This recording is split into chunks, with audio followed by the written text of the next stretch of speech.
Man, Kings. In the game where Sacramento was up as much as 15 points in the third quarter, the Sacramento Kings were able to fumble the game away versus the Bucks at the end of the game in the fourth quarter. And the Sacramento Kings lose at home 108-114 versus the Milwaukee Bucks, who, like I said, the Kings had and were winning at the end of that game or in the third quarter, but able to fumble it away at the end. And the Sacramento Kings are planted firmly in the 9th place position currently, which is just always where the Kings seem to be every year, even before the play-in tournament. And I swear the play-in tournament was invented for the Kings, because they were always ending in the 9th or 10th spot. It's just now they have opportunity to get into the playoffs by winning games in the play-in tournament. But the Kings are 35-35. They have lost 2 in a row. The Mavericks have jumped above the Suns, which I'm surprised. Both of those teams have 2 more losses than us, and the Mavericks have the same amount of wins. So this is getting scary here with the Mavericks and the Suns playing well right now, winning 2 and 3 in a row, and us losing 2 in a row on a losing streak. The Mavericks are now a game behind us, and the Suns are a game and a half behind us, which is not good news. And to catch the Timberwolves, which is right above us in 8th place, we would have to win. We are 4.5 games behind them, but they have lost recently as well. So there's a few guys losing at the top right now, which is good for the Kings. But let's see if they can take advantage of this in the future, because they didn't tonight in this game.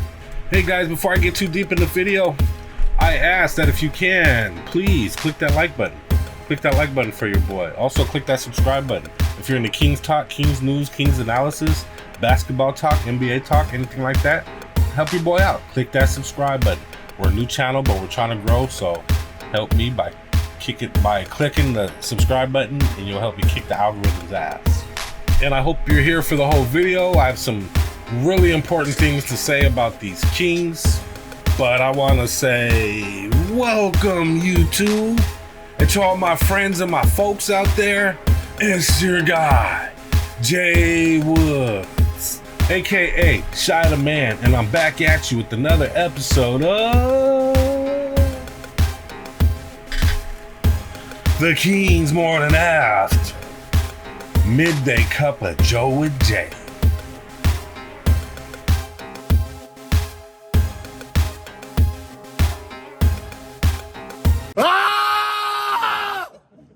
I love it. And I'll tell you what, man, that coffee is cold and old and stale. Just like the Kings game versus those Bucks. Cold and old looking. That's how I feel. And I must admit, I'm doing an evening time version of my show, because unfortunately I recorded earlier, but it didn't record. So I have to do my show all the way over after work, mind you, after I've already done my show, which kind of sucks. I debated on even doing a show. I almost just waited till tomorrow after the Celtics game, but I was like, no, I'm gonna stay on it. I'm gonna stay consistent. I'm gonna put this out. This is what I'm supposed to do. Put a game out the day after, which was actually yesterday. I missed. So I'm trying to stay committed for you guys. And today is, you know what day it is. You know what day it is. Yeah. It's Monday. Baby, I'ma be your motivation. Yeah. Let's get motivated for the work week. Motivated Monday. Yeah. It is beginning of the work week. Let's get motivated Monday. Motivation.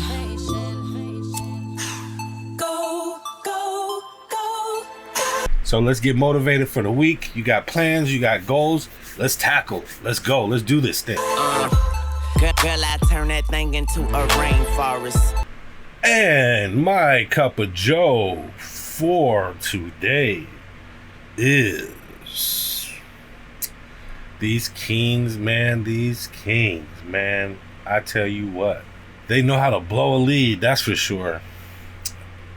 Man, these past couple losses have been a little hard on me, just because the Kings have been playing good in the beginning of these games, and they've been up by 15 and 20 points and 10 points and looking good in the beginning and the first halves of games. And then second half hits, or the fourth quarter hits, or the last 5 minutes hit, and the Kings forgot how they were playing. They played totally different and changed their style of play and what they were doing, which the fourth quarter is not the time to change up styles unless you're getting blown out and you need to do something different. Then, I can see, but you're winning, you're doing good, keep doing what got you there. Don't change up styles, And I've been seeing a lot of fans kind of upset with the way DeMar DeRozan and Zach LaVine are kind of running the team, after the trade of Fox. A lot of people don't like the slow down half-court style offense that DeRozan kind of runs. He's midi-game, clutch game. But in my opinion, we really needed somebody like DeRozan, and his game is really suited for clutch time and playoffs and things like that. When you really need to get a bucket, he can get you a bucket. He's not a point guard. Don't let him bring the ball down the court. I think you have guys that can bring the ball down the court, like Giannis and even LaVine. LaVine could bring the ball down the court, And this was totally a game where we needed Malik Monk. We needed Malik Monk at the end of that game. We needed his aggressiveness. We needed his drives to the basket. We needed his three-point shooting. We needed his two-man game passing, where he drives and kicks, or drives and pocket passes to the big man. We needed all that. Monk's absence was really big last night, and you could tell. And also Sabonis's absence, I think, is starting to hurt us at this point, because we have Jonas Valanciunas, who's a great option at center, but he's a big dude. He's a really big dude. He's good against bigger guys and taller guys, whereas Sabonis is kind of good against these faster teams and these teams that play small at center. So without Sabonis, you've kind of been able to notice, without Monk, you can tell in that fourth quarter, nobody could score. The Kings couldn't score for like the last 4.5 minutes, which is like, what the hell is that? You can't score? You got Sabonis out there, you got Keegan Murray, you got Zach LaVine, and you can't score? Like, what? So the Kings went without scoring for 4.5 minutes in that game. It was ugly for a portion. You had Zach LaVine just shooting up whatever. He lost his shoe at one point. He was stumbling around the court, falling out of bounds, and you had Trey Lyles airballing off the backboard threes. Like, I don't know. It's the fourth quarter, and it's like these guys forget how to play. They're in their crib, and they look real nervous, and like they can't get a bucket, and they're nervous, and they tighten up, and it's like, you're at home, loosen up. Like, it's the other team that should be tightening up and nervous. Milwaukee Bucks, they looked aggressive. They looked ready to come get their lead back. So it was a tale of two halves, definitely. First half, Kings played great. Second half, just it was ugly. It was just ugly. And between guys not closing out, I've seen DeMar DeRozan not even attempt to close out on some threes. We don't need that, Zach LaVine throwing the ball away on easy down low passes.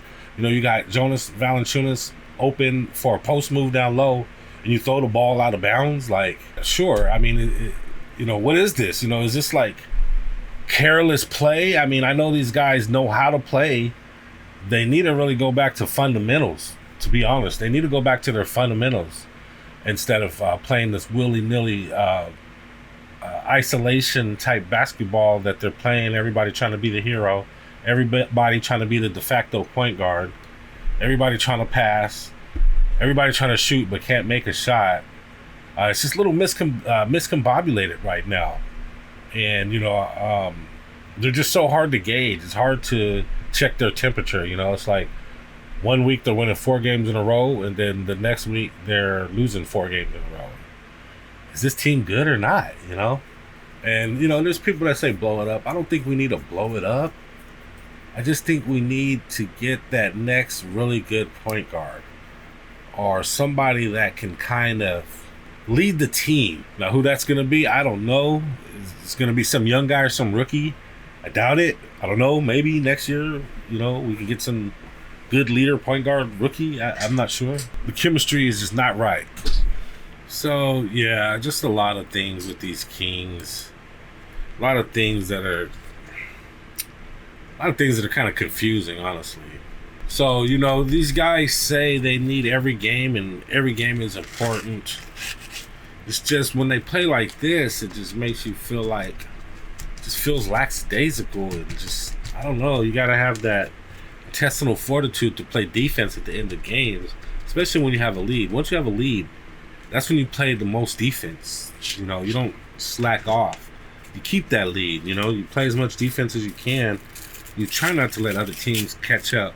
But with the way the Kings close out and the way other teams shoot against the Kings, sometimes it's just like you almost know other teams are going to get back into it, especially if they have decent shooters.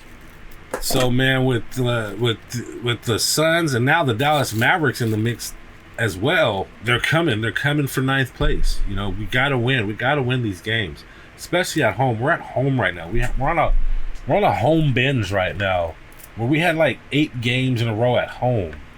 That's when you hold it down. That's when you show that your home is your fortress. You don't let people come in and put their feet up on your couch. I don't care if you got to foul guys at the end of the game. Hard foul guys, knock guys over a little bit. We're not trying to hurt people here, but we also need to show some resistance, especially at home. You don't just let people come in and do whatever they want. And I know Giannis Antetokounmpo is a different animal. He's a different beast. He's a unicorn. He's this tall, super tall dude that's also super strong, super fast, can drive to the basket, has enough hops to dunk on anybody. And, he's hard to stop, especially at the end of the game when he's getting real aggressive and, but, that's when you gotta hack a guy, That's when you gotta just, you're not gonna let him go up easy. He got to the basket, but no, you put your arms over both of his arms, you foul him, you might even have to bump him down. You're not trying to injure guys, but that's part of basketball. Fouling guys is actually part of playing good defense. A lot of people don't realize that. People are like, foul, don't foul, don't foul. But there's times in the game when you need to foul somebody, and it is part of your defense is fouling somebody, or showing that a resistance where you're gonna bump a guy instead of letting him make an easy layup. You're gonna hack a guy's arms and hold him down instead of giving him an easy dunk. And I never see the Kings doing that. I never see them like just hard foul hacking a guy. Like, imagine Draymond Green. Imagine somebody coming to the basket at the end of the game, a close game against Draymond Green. Is he gonna just jump up in the air and try to dive by and swipe at the ball? Hell no. Draymond Green is gonna punch somebody in the face. He's gonna grab somebody. He's gonna pull him down. He might even knee him or stomp on him. That's dirty, and that's not what I'm talking about here. But just imagine what Draymond Green would do. That's what we need on this team. Guys that are not gonna let you make a basket, even if you made a good move and made it to the basket, or you got by one of your other guys. The help defense is very lacking on this team, and it's evident. Closeout defense is very lacking, and switch defense is very lacking on this team. And as far as the offense goes, I'm not sure what you can do about the offense. Not being able to score for 4.5 minutes at the end of the game. That was just like where we needed Malik Monk. We really needed Malik Monk, who would have scored all the last points if the Kings had needed.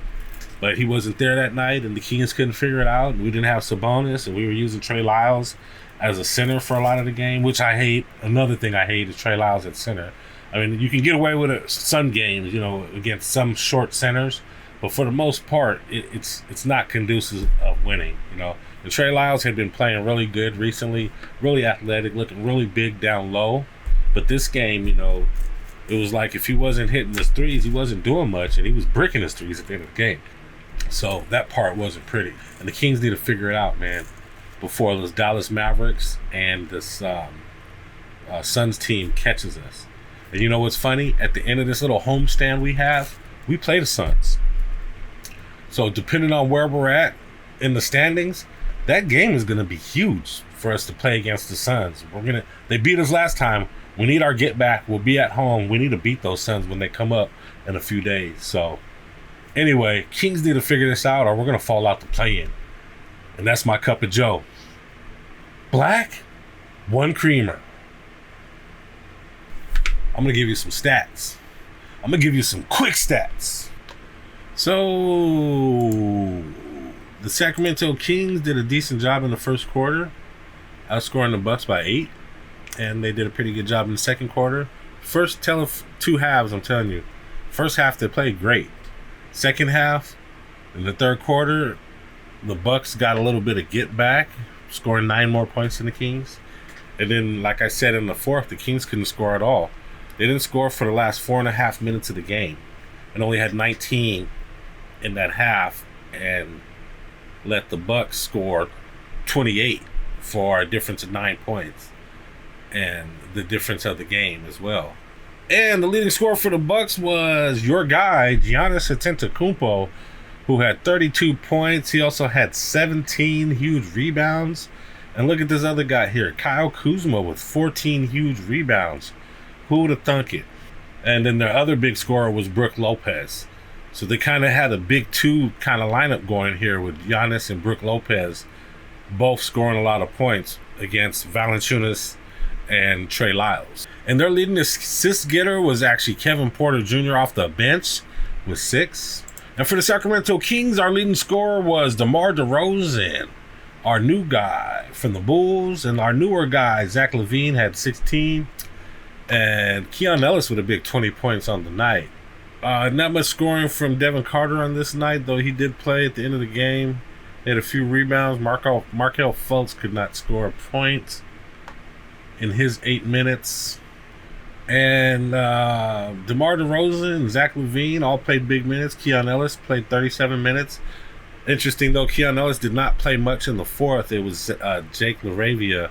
And that was probably due to the fact that the Kings were a little short out there without Sabonis, only having Jonas Valanciunas out there. And Keon Ellis was our leading assist getter, and he tied with Keegan Murray with 9 rebounds. Wow. Keon Ellis is out there putting in work, as you can see.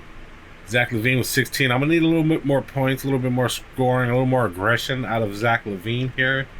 And probably Keegan Murray as well, 13 points. I feel like Keegan Murray should be averaging about 20 points per game with all the minutes that he gets. But he has upped his rebound total, so that's good too. Team stats, both teams shot about, Bucks shot 52, Kings shot 45%. Kings 3-point percentage was really low tonight. They couldn't hit threes, 23%, which is horrible. They only hit 9 threes. Bucks went 41%, which is good, and they hit 13 threes. So they hit 4 more threes than the Kings did. Shot less of them as well. And the Kings hit 17 free throws. Bucks hit 13. Both teams were about the same in reboundings in the low 40s. Assists to turnovers, Bucks had 22-9. Kings had 21-8. That was about the same. Points in the paint wasn't overwhelming. I mean, the Bucks had 54. Kings had 48. So just kind of looking at those stats, you couldn't really tell that the Kings were winning early and lost at the end.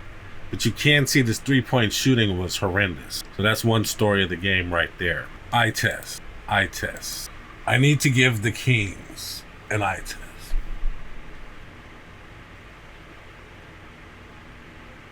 So for this eye test, I'm going to show you guys how good the Kings were playing in the first quarter, and then I'll show you how bad they played in the fourth quarter.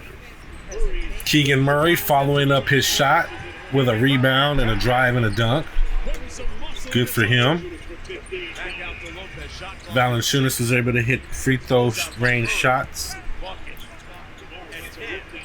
DeRozan's shot was looking lively and crisp in the first quarter.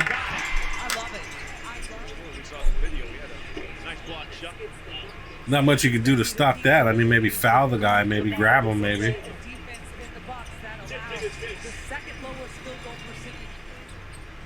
Levine is like, where's the foul at? Where's the foul call? Murray beats him underneath the screen. Tough shot by Prince that falls. And Lopez, big Lopez with the cut to the basket. Who's going to stop that without a foul? Okay, look at Keegan Murray driving, using that midi game. I'd like to see Keegan Murray doing more of that right there. Nice cut to the basket. Valanciunas will find you. The Kings are up by 11 at this point. Lopez against Valanciunas. Prince turns the corner. Valanciunas in the drop. Good two-man game by the Bucks. Giannis have to make a decision. Keegan Murray putting some muscle in his hustle. Back out to Lopez. Shot clock at 6. And so far, Kuzma is looking like a great addition to this team, by the way. So let's advance over to the fourth quarter now.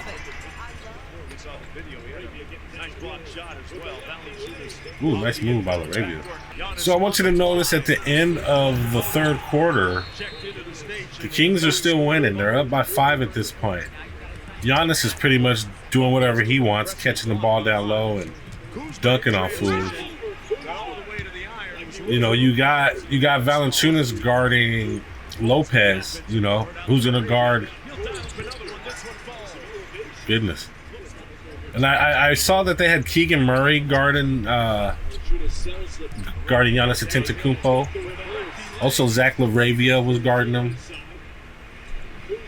And I'm guessing it's to keep up with his foot speed.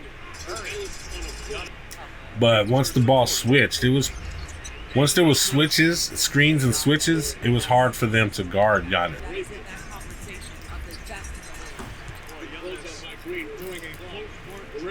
Boom. LaRavia tied it right there at 100 with 6 minutes left to go in the game. And then not too soon after this, the Kings did not score. They did not score for the last 4.5 minutes of the game.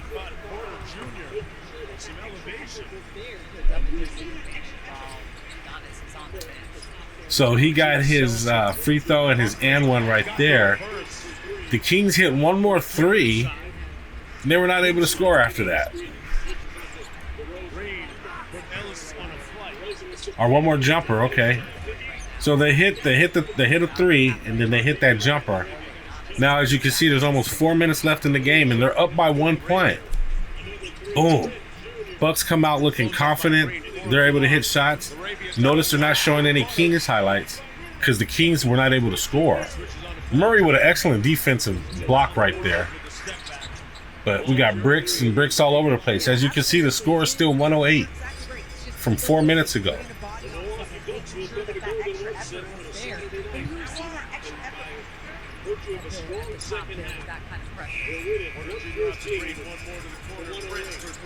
You know, Chrissy did not want to go shake their hands. So I want to show you what Keon Ellis said as well. So check out what Keon Ellis had to say about the situation. You know, you were offensive, and now you're getting to show that a little bit more. How comfortable are you with that, and what do you feel like has led to the increased aggression recently? Definitely, I would say I'm comfortable in my role. I mean, I know majority of the time I'm playing off of our stars, so whatever they need me to do, whether it's shoot, drive up the catch, or whatever it is, that's just, I know that's what I'm there to do. But, and I like tonight, kind of had it going early, so just kind of playing off instincts, so definitely comfortable out there. But I think just taking what the defense gives me, and that just leads to whatever happens for the night. Keon, it seems it's become a bit of a theme, but late in these games, the offense becoming a little bit stagnant. What do you make of that from your perspective? Good question. If that's the case, I think we're just trying to slow it down and just get it to our guys who we know are clutching those situations. So maybe it's a thing of trying to get it to them too much, too early, maybe. And I think probably could move the ball a little bit more before we try to, I would say just go ISO ball and just try to get it to the guys who we know can make the tough shots and, those timely shots. So I think that might be what it could be. But I kind of forgot the question. But yeah, I think in situations you probably could just try to explore a little bit more within the offense and see if we can get the defense to make a mistake before we just try to hit tough shot after tough shot. Keon, really good first half for you, then just 3 shot attempts in the second half. I asked Keegan a little bit about halftime adjustments of opponents, and he said it's not adjustments, it's you guys. Do you agree with that assessment? Why does it feel like you guys go away from what's working in the first half so much? I don't necessarily feel that way. What was working for us was in the first half, ball movement a lot, and then I think as far as me personally, the shots that I was getting just was how the defense reacted to certain things, and I think in the second half, they had trouble guarding our step-up screen, so we kind of ran that until, they kind of tried to figure it out, but I think they called a timeout and we tried to drop a play and maybe didn't score for They should have went back to that. Or whatever, then just went to something else instead of staying with the step. But I don't think we intentionally went away from it. I think we kind of forgot maybe what was working for us. So, and that's exactly what I said. They went away from what was working. They went away from what they were doing that was good and scoring, and they should have went back to it. At some point, somebody should have noticed or called it out and been like, we need to get back to that offense we were running earlier that was working. At that point, you're trying to explore a little bit more within our offense and the other plays that we have. So, but probably would have been smarter to just stick to what we were killing with. Wow, there you go, Morgan. I'm going to let you start off. Keon just talked about it. What do you make of what he said? I got some things I got to get off my chest and some things I want to say, but I'll let you go first. Before we went into Keon's post-game presser, we were talking about DeMar. It was like, solid game, right? Keon brought up a few things that they started doing on the offensive end, and I completely agree. I felt like too early they started going into their ISO. We need to rely on DeMar DeRozan or someone else getting their shot. Where it's like the offense was so good and flowing in the beginning of the game. If they just kept that going a little bit longer, and then maybe in those other moments when it's like, no, we need to make sure we get this bucket, let DeMar cook. They just, again, have to keep finding that balance. I thought tonight they did a pretty good job. Just went to the ISO a little bit too early. Yeah, and the ISO they went to was, we're going to attack whatever matchup we see. And so whoever AJ Green was guarding, they ran a nice little screen set between DeMar and Zach LaVine. If the Bucks switched, then it was LaVine on AJ Green, take advantage of that, or Gary Trent. It felt like, to your point, we're trying to attack the mismatches and then play out of that. A little too much, maybe like you said, a little too early, instead of playing the same way we did maybe in the last 3 minutes. Yes. And here's the thing, let's call it what it is. Yeah. This is something LeBron James does every single game, especially before Luka came. He gets the switch he wants. Yeah. He either shoots or he passes to an open guy. And I feel like that's what we're trying to do, but it's getting our offense out of the flow, really. It's getting stagnant out. Bottom line, the Kings morning after. Bottom line. Today's bottom line is... So, guys, my bottom line, I always say bottom line stuff in my Cup of Joe. I'm wondering if I even need bottom line. I should probably just do a bottom line at the end of my Cup of Joe. And it would probably shorten my show a little bit as well. I think I'm going to start doing that. I think, what if I put the bottom line segment inside of the Cup of Joe segment? I think I might do that. But my bottom line, I kind of went over it already. The Kings need to snap out of it, man. They need to figure out these fourth quarters and how to close out games. The end of the second half, first half, and the end of the second half two most important times to me. And obviously the end of the second half is the most, because that's the end of the game. So fourth quarter, these guys need to figure out their defense. They need to figure out their closeouts. They need to figure out their switching. I think one thing that would really help this team is if they just had just a hard-nosed, dedicated defensive coach, maybe even an ex-head coach to be the defensive coach, because these guys need some more strategy, and they need to get back to their fundamentals on defense, in my opinion. The kind of things they teach in high school and the kind of things they teach in college is what these guys need to be doing out here. Hate to say it like that. These guys are pros, obviously, but they're missing some of their fundamentals. They need to relearn how to close out. They need to relearn how to help defense. They need to relearn what to do on switches.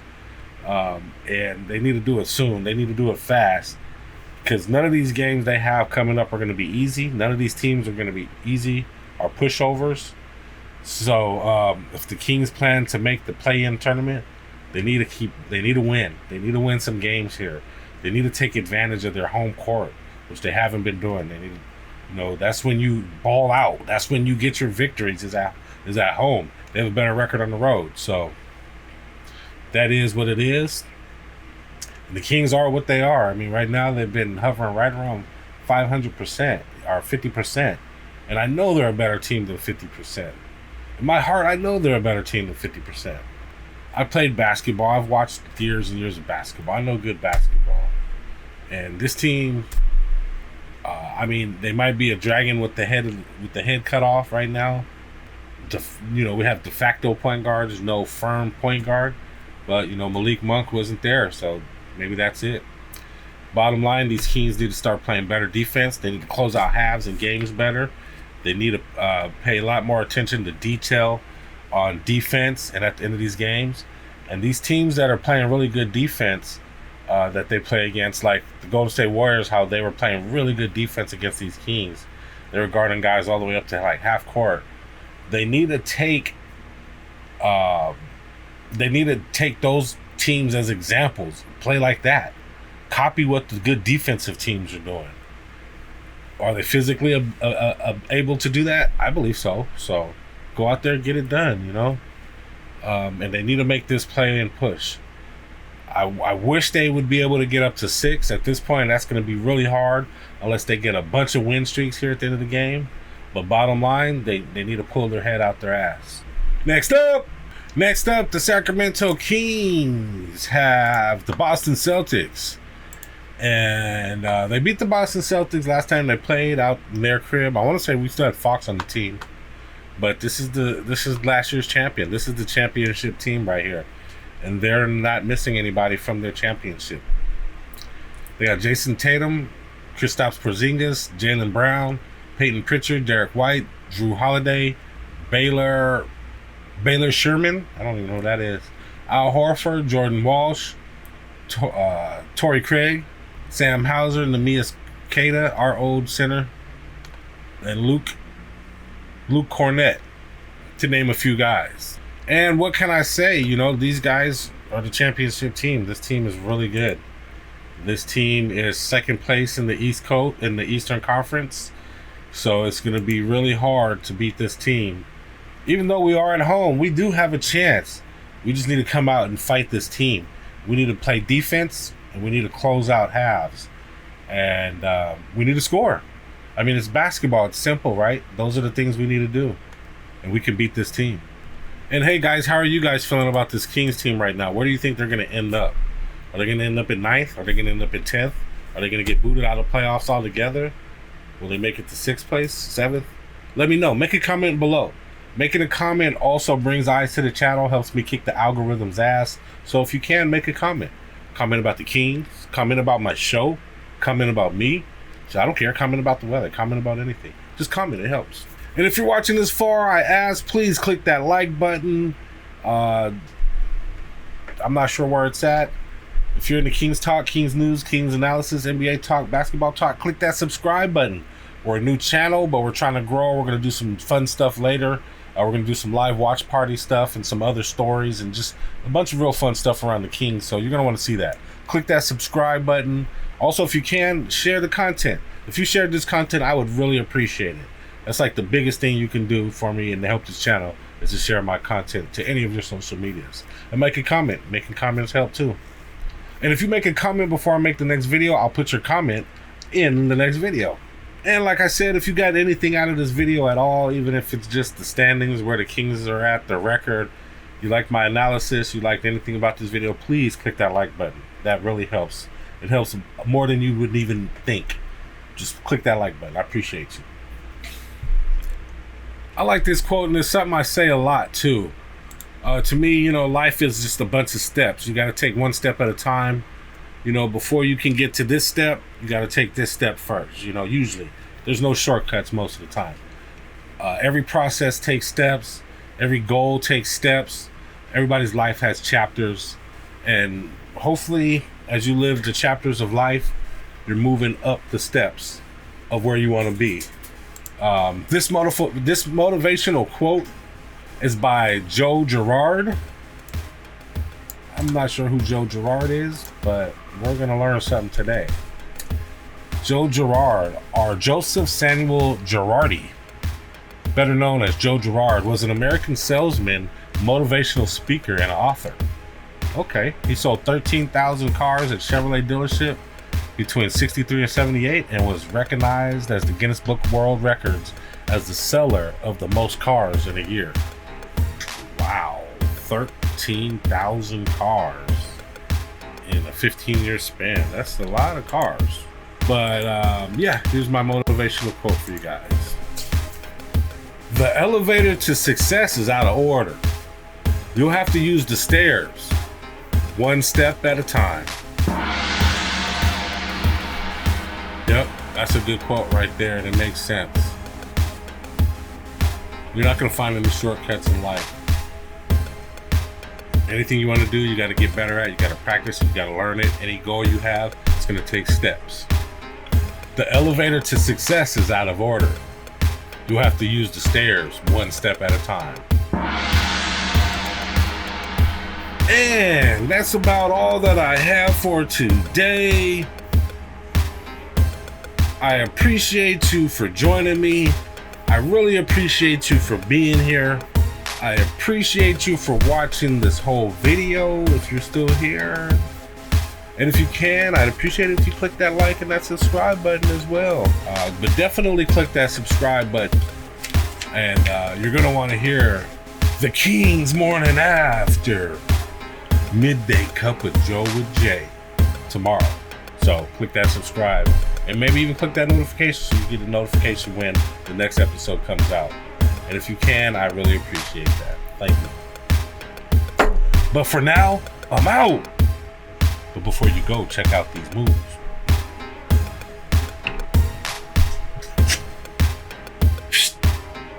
It's good.